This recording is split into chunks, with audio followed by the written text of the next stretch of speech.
Hello viewer, तो हम लोग कर रहे थे complete modern history for government exam.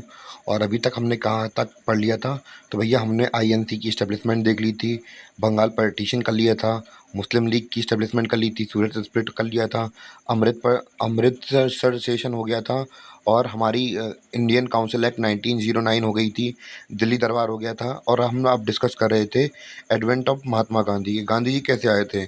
तो थोड़ी बहुत इंट्रोडक्शन तो हमने पहले ही दे दी थी, और बाकी की आज दे देंगे। तो स्टार्ट करते हैं अपना लेक्चर बिना किसी देरी के। तो और एक अनाउंसमेंट कर दूं कि एंशियंट और मेडिवल हिस्ट्री पहले डल चुकी है, तो जाइए प्लेलिस्ट में चेक कर लेना, तो वहीं मिल जाएगी आपको। तो स्टार्ट करते हैं अपना लेक्चर। तो भैया 1915 में भैया गांधी जी आए थे वापस, कहाँ, दिल्ली से, सॉरी साउथ अफ्रीका से। कहाँ आए थे? इंडिया के अंदर। हमने थोड़ी बहुत तो बेसिक जानकारी ले ली थी। इनका जन्म 2 अक्टूबर 1869 में हुआ था। इनका नाम मोहनदास था, इनके पिताजी का नाम करमचंद गांधी था। और खास बात ये है भैया, आप लोग कोई अगर जानता हो कि भैया जो गांधी जी हैं वो धोती कुर्ता में रहते तो गरीब आदमी होंगे, नहीं, ऐसा कुछ नहीं था भैया। इनके पिताजी सिविल सर्वेंट थे, यानी कि सिविल सेवक थे। और भैया जो पोरबंदर में राजघराना था उसके प्रधानमंत्री थे इनके पिताजी, यानी कि दीवान साहब थे। तो अंधा पैसा है इनके पास। तो कोई ये ना सोचे कि भैया के गांधी जी के पास पैसा नहीं था, बिल्कुल, के धोती पहनते तो इसका मतलब ये नहीं कि पैसा नहीं है। रुतबा बहुत बहुत पावरफुल आदमी थे। इनकी माता जी का नाम पुतलीबाई था, इनकी वाइफ का नाम कस्तूरबा गांधी था, जिनकी इनके साथ मैरिज हुई थी 1883 में। ये गए थे पहले लंदन, 1888 में लंदन पढ़ने गए। फिर 2 साल 3 साल की इन्होंने डिग्री की। फिर डिग्री करने के बाद डिग्री करी, फिर 2 साल यहाँ रुके, फिर कहाँ चले गए? लंदन चले, सॉरी साउथ अफ्रीका चले गए। क्यों चले गए? यहाँ पे इन्होंने 2 साल प्रैक्टिस की थी। कहाँ पे? राजकोट सेशन कोर्ट में और बम्बई हाई कोर्ट में। तो भैया प्रैक्टिस तो की भैया, पर इनका धंधा चल नहीं रहा था। फिर भैया इन्हें मिले एक कौन? व्यापारी। तो एक व्यापारी थे साउथ अफ्रीका को, आते जाते रहते थे वो लोग, मतलब वो अपना चक्कर काटते ही रहते थे, कभी इंडिया कभी भी साउथ अफ्रीका, यानी कि अच्छे व्यापारी थे, अच्छे खासे पैसे वाले थे। तो भैया उनका नाम था दादा अब्दुल्ला। तो भैया दादा अब्दुल्ला ने क्या किया कि उनके पास खबर लगी कि भैया वो यहाँ पे अभी पोरबंदर में है। वो उन्हें खबर लगी कि भैया जो हमारे यहाँ के प्रधानमंत्री हैं उनका बेटा अभी कहाँ गया था? लंदन गया था पढ़ने, कैम्ब्रिज यूनिवर्सिटी में। तो भैया तो शायद हो सकता है कि वो मेरी मदद कर दे। इन्हें सुनने में मिला, पोरबंदर में थे, कि भैया शायद वो मेरी मदद करते। इनके ऊपर केस चल रहे थे किसी प्रकार के, अंग्रेजी गवर्नमेंट चला रही थी। तो भैया वो सोच रहे कि भैया कैसे भी करके कहीं ना मिले ऐसी व्यक्ति की हम ढूंढ रहे थे। तो ऐसी व्यक्ति मिल गया, समझदार व्यक्ति हो भैया, काम चल जाए अपना। तो ये गांधी जी के पास आते हैं। गांधी जी भी ये बोर हो रहे हैं, ये कह रहे हैं कि हमारे पास केस नहीं आ रहे। बॉम्बे हाई कोर्ट में हमने ट्राई कर लिया, राजकोट में ले लिया, ज़्यादा कुछ अच्छे केस ही नहीं आ रहा हमारे पास। तो भैया ये जो ऑफ़र दादा अब्दुल्ला क्या करते हैं, इन्हें ऑफ़र देते हैं। इनसे कहते हैं आप चलिए हमारे साथ, कहाँ पे? साउथ अफ्रीका में, वहीं पे रहना, अच्छी खासी हम आपको सैलरी देंगे और अच्छा खासा घर देंगे रहने के लिए, ठाट बाट होंगे आपके, अपने परिवार के साथ शिफ्ट हो जाइए वहाँ पे। तो गांधी जी कहते हैं ठीक है, चलते हैं ये। तो भैया जाते हैं ये कहाँ पे? साउथ अफ्रीका में। तो साउथ अफ्रीका में ये जगह है डरबन। कौन सी जगह है? डरबन नाम की जगह है। डरबन नाम की जगह में भी एक थोड़ी सी जगह है जहाँ पे नेटल है। नेटल के अंदर कौन रहते हैं? इंडियन रहते हैं। कौन रहते हैं? इंडियंस रहते हैं। तो भैया इन्हें अच्छा खासा घर मिल गया वहाँ पे, अच्छी खासी फैमिली सेटअप हो गई। तो भैया कुछ दिन बीत गए वहाँ पे। अब इनने कहा गांधी जी ने, तो चलो जाओ प्रैक्टिकली चल के देखते हैं कि भैया कैसा क्या सीन करते हैं ये हम इंडियंस के साथ, कैसा क्या बिहेव करते हैं, सब लोग चल के देखते हैं यहीं से। तो यहाँ पे एक शहर है इधर पे, इस साइड पे, जिसका नाम है पित्रोकिया। तो भैया पित्रोकिया में ये जाने की सोचते हैं कि चलो ट्रेन से जाते हैं। तो भैया ट्रेन में बैठे महाराज हमारे गांधी जी।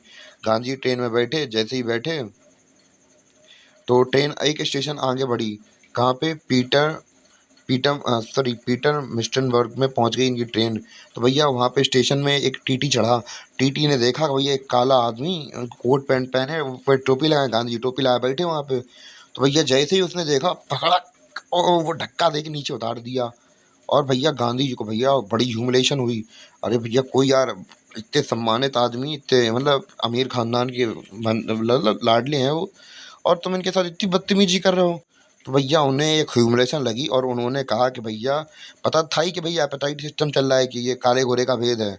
तो भैया उन्हें आई गुस्सा, उन्हें कहा हम ये एपेटाइट सिस्टम यहाँ से उखाड़ फेंकेंगे। क्या करेंगे? उखाड़ फेंकेंगे। और उन्होंने प्रण ले लिया उसी साल, अब हम छोड़ेंगे नहीं अंग्रेजों को। तो भैया हमने देखा कि गांधी जी ने खाया है प्रण। तो उन्होंने कहा था कि भैया जो एपेटाइट सिस्टम यानी कि जो उनकी रंग भेद की नीति चल रही थी, इसे हम लोग निपटा देंगे। तो भैया अब ये गांधी जी को आई थी गुस्सा, तो 1894 में ये क्या करते हैं, यहीं पे एक जो पॉलिटिकल पार्टी होती है वो इस्टेब्लिश करते हैं और उसका नाम रखते हैं ये नेटल इंडियन कांग्रेस, यानी कि एक वो मतलब पार्टी वगैरह बनाएंगे जिससे कि इनका विरोध कर सकें। और 1904 में यहाँ पे देखा, 1994 में ये खुल गया, सॉरी 1894 में इन्होंने वहाँ पे पॉलिटिकल पार्टी खोली जिसका नाम रखा इन्होंने नेटल इंडियन ओपिनियन। तो भैया अब भैया ये पब्लिक स्पीच दे रहे हैं, आ भैया ये वो फलाना ढिकाना, दुनिया भर में स्पीचेस चल रही हैं इनकी और सब पॉपुलर हो गए काफ़ी अफ्रीका के अंदर के भैया इंडियंस के लिए ऐसा ऐसा कर रहे हैं। जो मतलब ब्लैक पीपल हैं वो भी इनसे इंस्पायर हो रहे हैं बहुत ज़्यादा। तो भैया काफ़ी चर्चा में होगा, कब पब्लिक डिबेट दे रहा है, धीमे धीमे लोग बढ़ने लगे, आने लगे। और अब भैया ये सोच रहा है कि अब धीमे धीमे 100 आ रहे हैं, 200 आ रहे हैं। अब ये सोच रहा है ज़्यादा कैसे लोग आएंगे। तो भैया इन्होंने क्या किया, इन्होंने चलाया एक अखबार जिसका नाम क्या था, 1903 में क्या चलवाया इन्होंने, खुद का अपना न्यूज़पेपर चलवाया वहाँ पे, इंडियन ओपिनियन नाम से। तो भैया इससे बहुत लोग और ज़्यादा लोग जागरूक हुए। और भैया इन्होंने सोचा कि भैया अपनी पॉलिटिकल एक्टिविटी करनी है, यहाँ पे धरना प्रदर्शन करना है। और वहाँ पे इन्होंने सत्याग्रह भी किए, क्या किए, सत्याग्रह भी किए इन्होंने। सत्याग्रह वहाँ पे इन्होंने कॉन्सेप्ट ला दिया था सत्याग्रह का। तो भैया अंग्रेज सत्याग्रह से तब परेशान हो गए इनके, और इनकी भैया इनकी बात सुन के अब अंग्रेज़ों से कहा जा रहा भैया अब ठटाओ। उन्होंने फिर आखिरकार 1908 में के 8 या 9 में अप्रॉक्स इन्होंने जो इनका एपेटाइट सिस्टम था, यानी कि काले और गोरे की रंग भेद नीति थी इनकी, वो इन्होंने ख़त्म कर ली। और 1904 में इन्होंने पहले क्या एस्टेब्लिश करवाया था, इन्होंने अपना जो जैसे कि हम लोग यहाँ भारत के अंदर देखते हैं इनके आश्रम खुले हुए हैं, जैसे साबरमती में आश्रम था, वैसे ही वहाँ से गतिविधियाँ कंट्रोल करने के लिए फोनेक्स फार्म था इनका, यानी कि आश्रम था। तो इतना आप लोगों को क्लियर हो गया होगा। अब भैया बाद में जब यहाँ पे इतना सब कुछ हो गया, एपेटाइट सिस्टम खत्म कर दिया इन लोगों ने, फिर भैया 1916 में, सॉरी 1916 बोल दिया मैंने, गलती हो गई मुझसे, भैया कसम। तो भैया ये आए कब इंडिया, ये आए 9 जनवरी 1915 को आए। कब भाई, कब आए लौटे ये, 9 जनवरी 1915 को भारत लौटे भैया। इसीलिए प्रवासी भारतीय दिवस मनाया जाता है इसी दिन, हर 2 साल में। तो ये सीन है हमारा। तो भैया गांधी जी जैसे ही आए, गांधी जी देख रहे कितने हैंडसम आदमी खड़े हैं सामने आपके, आप पहचान नहीं रहे, गांधी जी हैं भैया अपने। बहुत ठाट वाट की फैमिली से थे, मतलब पैसे वाली फैमिली से थे ये। और भैया जैसे ही आए अपने गुरु गोपाल कृष्ण गोखले जी से मिले और उनसे कहा कि भैया बताइए क्या प्रॉब्लम है। और भैया उस समय पर उनकी तबीयत थोड़ी सही नहीं चल रही थी। तो भैया उन्होंने कहा अब मैं क्या कहूँ, मैं तुम्हें बताऊँगा ज़्यादा सा, तुम्हें समझ में कम आएगा, इससे बढ़िया तुम एक काम करो, तुम जाओ पूरे इंडिया भर में। तो भैया जो अंग्रेज़ हैं उन्होंने रेलवे लाइन बिछा दी है, तुम खुद जाओ और खुद भ्रमण करो और खुद समझो अपने हिसाब से, लोगों के दुख समझो, पीड़ा समझो, और फिर जाओ। और फिर बाद में उनकी मृत्यु भी हो जाती है गोपाल कृष्ण गोखले जी की। तो इतना क्लियर हुआ या नहीं, तो अगर हुआ तो कमेंट में ओके बताइए, और नहीं हुआ तो फिर तब भी नो बताइए। तो अभी तक हम लोगों ने गांधी जी का आतंक देख लिया था, बहुत प्रकोप पड़ रहा था गांधी जी का।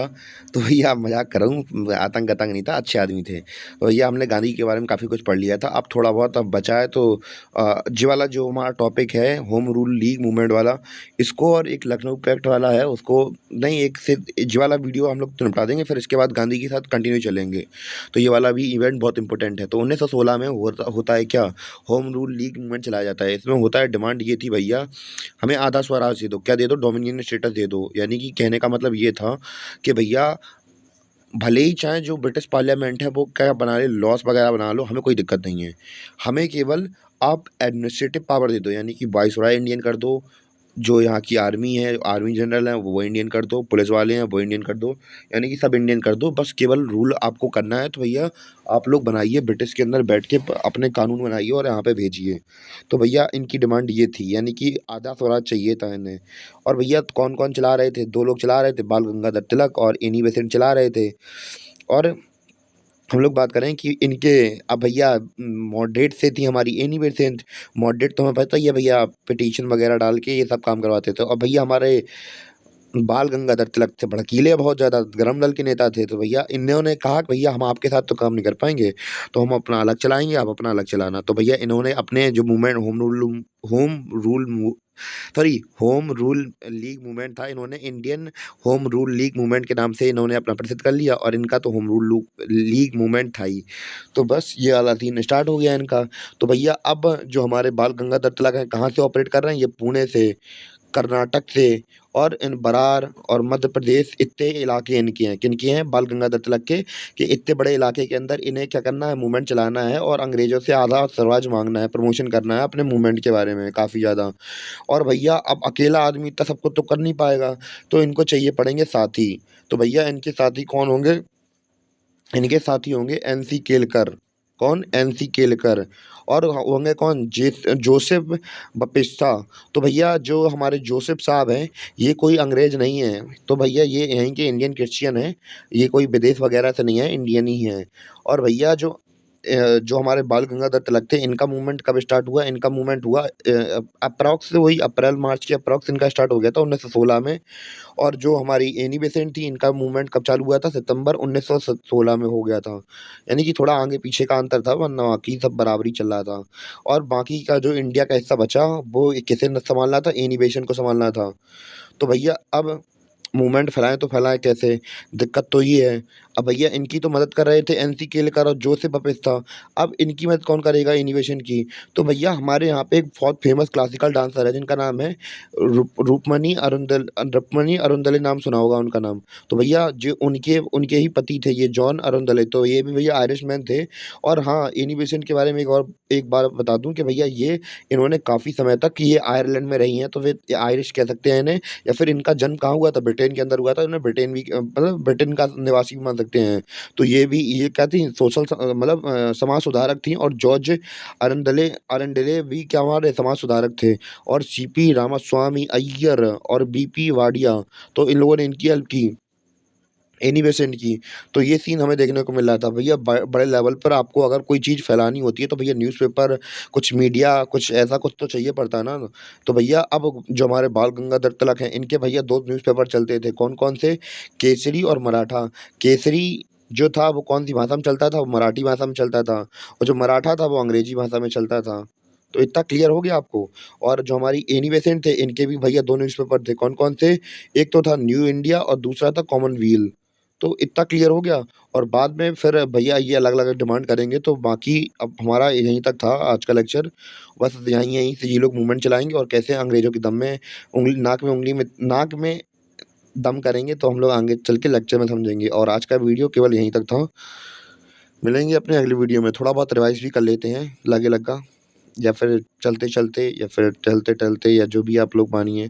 तो गांधी जी को देखा हमने भैया। गांधी जी गए थे कहाँ पे?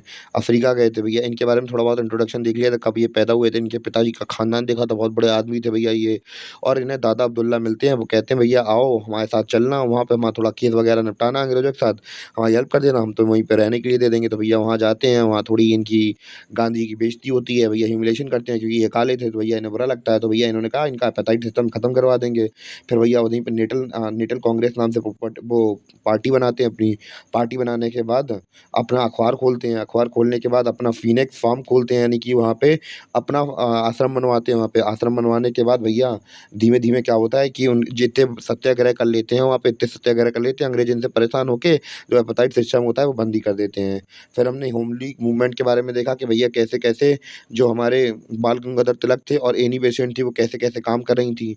और इन्होंने होम रूल लीग मूवमेंट चलाया था, जिससे कि ये लोग आदि मतलब आधा स्वराज मांग रहे थे ये 1916 में। और भैया काफ़ी हद तक इन्होंने काफ़ी काम किया एनी बेसेंट ने, और कैसे-कैसे लोगों ने इनकी हेल्प की वो भी देखा हमने। जैसे कि हमारे बाल गंगाधर तिलक, इनके 2 न्यूज़पेपर थे, काफ़ी वाइड लेवल पर इन्होंने स्प्रेड कराई अपनी ये न्यूज़। तो इनके न्यूज़पेपर कौन-कौन से थे? केसरी और मराठा। और हर एनी बेसेंट के भी तो बहुत भैया न्यूज़पेपर चल रहे थे। इनके थे कौन? न्यू इंडिया और कॉमनवेल्थ। तो भैया ये 2 इतना बहुत शॉर्ट में तो हमने जान लिया अपना। और बाकी हम लोग अब आगे गांधी जी के बारे में डिस्कस करते हुए चलेंगे। और आज का वीडियो केवल यहीं तक था। तब तक के लिए धन्यवाद। मिलते हैं अपने अगली वीडियो में।